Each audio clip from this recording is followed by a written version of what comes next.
Hello and welcome to Cupcake Addiction's No Bake Easter Basket tutorial, where today I'm going to be showing you how to make these gorgeous little chocolate Easter baskets. They're super simple and best of all, they are no bake, so perfect to make with the kids. If you haven't already checked out my YouTube channel, MyCupcakeAddiction, I have a ton of fabulous ideas for Easter. Everything from cake pops to giant Easter baskets to cupcakes.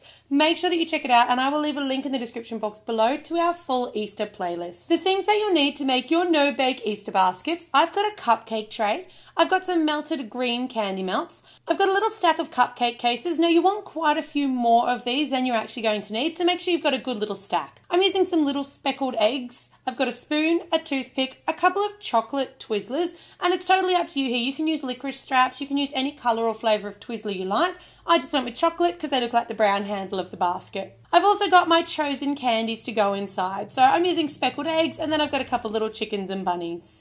So let's get started. The first thing you want to do is you want to take like a little stack. I'm using 5 or 6 at a time just for extra stability here. That's why you need the extra cupcake cases. So separate them into little stacks, and then you just want to spoon in about 2 teaspoons of your melted chocolate candy melts.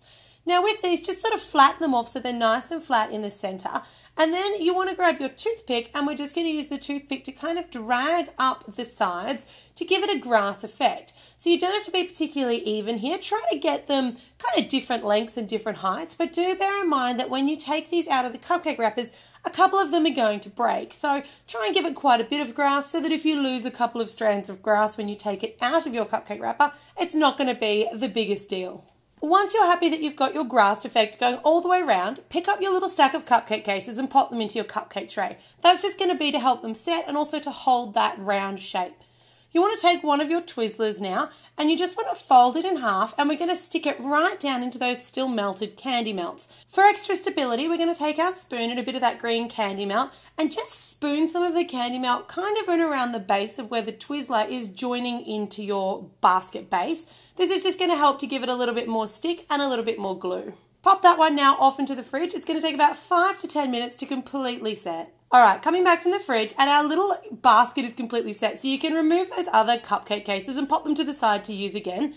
Now you want to just carefully remove the outside of your cupcake wrapper. Like I said, some of these are going to break. It's not going to be the end of the world, but you just want to really carefully just peel that cupcake wrapper away from the outside and release the little basket from within. Perfect. So you can see I've lost a couple there. I'm going to make that the back because I'm missing a couple of spikes of grass. But once you put everything in, you're really not going to notice. So don't panic if you've lost a few little strands or a few little pieces along the way. Take some more of that melted green candy melt, and this is just going to be to stick our centerpiece down. So I'm going to use a little bunny rabbit, and I'm just going to put some of that melted green candy melt on the bunny rabbit's bottom, and then I'm going to stick this down right in the center of my little Easter basket. That melt's just going to hold it in place. Now you want to take some of your little speckled eggs, and I didn't glue these down at all. I found they just sat beautifully in the basket. Make sure that you've got a really nice little arrangement of color here so that you're really adding all of those springtime colors and the fun color of Easter into your little baskets. Position those all the way around, and that pretty much sums up your super simple no-bake Easter basket tutorial. If you're not already subscribed to my channel, My Cupcake Addiction, make sure you sub for 3 times weekly uploads.